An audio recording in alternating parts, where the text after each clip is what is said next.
Hai, Assalamualaikum warahmatullahi wabarakatuh. Selamat datang ke channel Ayah Azmi. Saya Cikgu Ayah Azmi, Cikgu Sains anda. Video kali ini, Cikgu akan terangkan satu lagi tajuk berkaitan dengan topik sains, iaitu bunyi boleh dipantulkan. Alright. Sebelum tu, objektif pembelajaran kita kali ini, Cikgu harapkan selepas selesai saja pembelajaran kita, kamu dapat memberi contoh fenomena dalam kehidupan harian kamu, yang menunjukkan bunyi boleh dipantulkan. Bagi siapa-siapa yang terlepas dengan video cikgu sebelum ini, boleh klik link di atas untuk terus akses kepada video-video tersebut.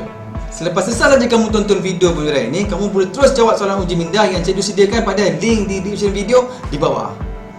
Tapi soalan itu ada passwordnya, yang mana kamu perlu tonton video ini sampai habis. InsyaAllah kamu jumpa password tersebut. Jadi jangan mahu rasa, jom dengar penerangan cikgu berkenaan dengan tajuk bunyi boleh dipantulkan. Okey, kita tengok penerangan ni ya.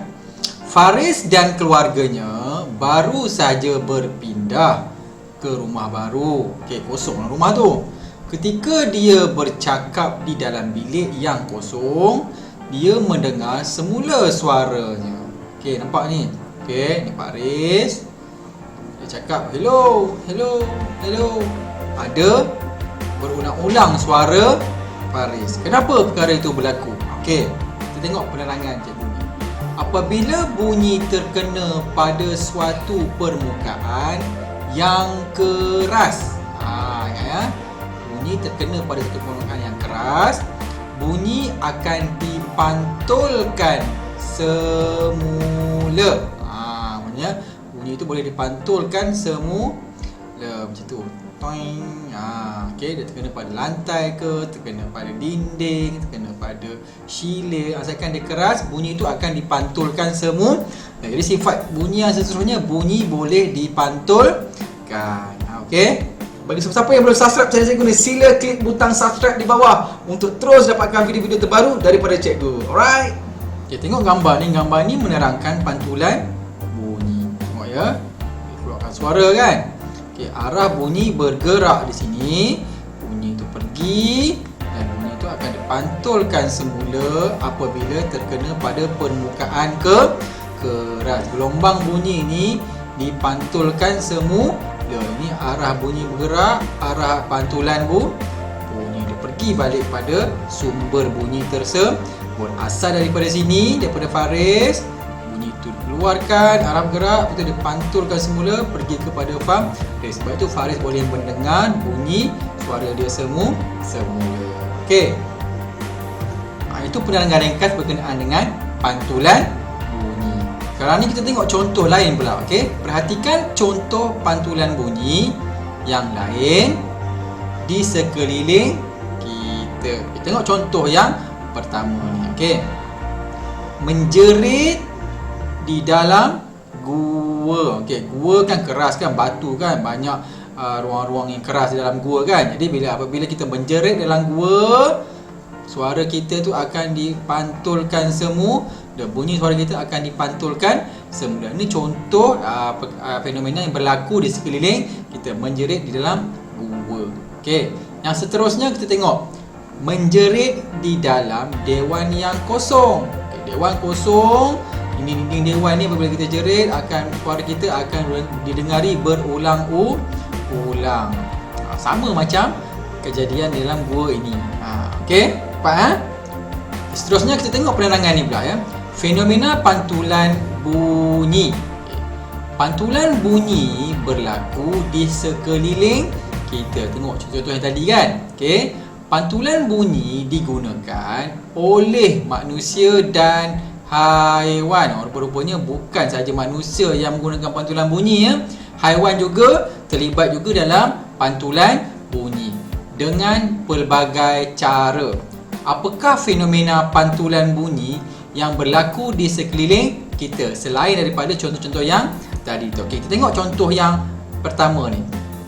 Gema. Okey, apa itu gema? Gema ialah bunyi yang terhasil apabila bunyi dipantulkan pada permukaan yang keras. Rupa-rupanya contoh-contoh yang tadi ni, okey, ini semua kita panggil gema. Okey, tengok contoh ni ya. orang ni ada bot ni, dia mengeluarkan bunyi. Okey, pantulan bunyi yang terhasil itu dipanggil gema. Dapat ya? Panggil gema.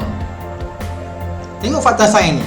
Dalam bidang perubatan, pantulan bunyi ultrasonik digunakan untuk mengesan organ di dalam badan pesakit atau bayi di dalam kandungan. Rupa-rupanya alat dalam hospital ini menggunakan teknologi pantulan bunyi supaya dia tahu ada objek dalam perut ataupun organ manusia ni. Betul nampak? Okey, komputer ni tunjuk apa yang ada dalam perut wanita mengandung ni. Dapat kesan ada objek ni, ada bayi dalam perut ni kan. Bentuk dia pun kita boleh tahu. Itu teknologi yang melibatkan pantulan bunyi. Fenomena pantulan bunyi yang seterusnya adalah ultrasonik. Apa itu ultrasonik? Tengok penerangan dia. Ultrasonik ialah bunyi yang tidak dapat didengar oleh manusia. Manusia tak boleh dengar bunyi ultrasonik ni. Jadi tetapi dapat didengar oleh haiwan seperti kelawar, ikan lumba-lumba dan ikan paus untuk memandu arah dan mengesan lokasi masing-masing. Rupanya ultrasonik ini digunakan oleh contoh ni macam ni. Kelawar ni, untuk menjalankan aktiviti dia lah. Bila dia mengeluarkan bunyi ultrasonik ni kena kepada serangga yang lain dan dipantulkan semula bunyi tersebut, dapat kesan, kelawar dapat tahu ada objek ataupun serangga di hadapan. Itu sebagai sumber makanan. Dia menggunakan sumber bunyi ultrasonik ni untuk mencari makan dan juga mengelakkan daripada dia bertembung sesama sendiri. Kelawar banyak dan dia terbang rapat-rapat. Macam mana dia pastikan supaya dia tak berlanggar sesama sendiri? Dia menggunakan bunyi ultrasonik ni, dan kelawar bergerak pada waktu malam gelap, tapi dia orang tak berlanggar sesama sendiri disebabkan bunyi ultrasonik ni yang dikeluarkan oleh kelawar ni lah. Okey, begitu juga dengan ikan lumba-lumba dan juga ikan paus untuk mengesan lokasi mangsa masing-masing. Macam mana? Kita tengok. Ikan paus juga mengeluarkan gelombang ultrasonik ni apabila terkena pada ikan. Contoh ada ikan sini kan, kena pada ikan. Okey, pantulan daripada ikan tu akan kembali kepada ikan paus, dan ikan paus boleh dapat tahu ada makanan di hadapan dia dan dia boleh makan. Selain daripada kelawar, ikan paus pun juga menggunakan ultrasonik. Okey, fenomena yang seterusnya adalah sonar. Apa itu sonar? Sonar ialah teknologi pantulan bunyi ultrasonik yang digunakan untuk mengesan objek di dalam air. Rupanya sonar ni menggunakan teknologi pantulan bunyi ultrasonik ni. Okey, gunakan pantulan bunyi ultrasonik, dia kesan objek dalam air. Contohnya kapal ni ada teknologi itu, dia gunakan, dikeluarkan gelombang ultrasonik.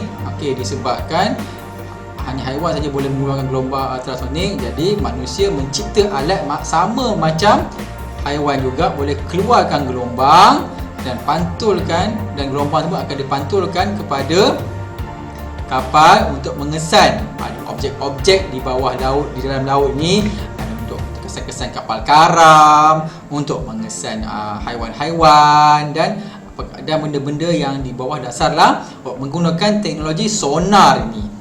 Jadi kes-kes kapal karam banyak dijumpai apabila kita menggunakan teknologi sonar ni. Okey. Jadi itu saja penerangan cikgu berkenaan dengan tajuk pantulan bunyi ini. Kita ada sonar, kita ada ultrasonik, kita ada gema. Okey. Dan kita dah tahu hari ini contoh-contoh fenomena dalam kehidupan harian yang menunjukkan bunyi boleh dipantulkan. Alright. Keteluan bagi soalan uji minda kali ini adalah 43 43 43. Cikgu ulang, 43 43 43. Selamat jawab soalan.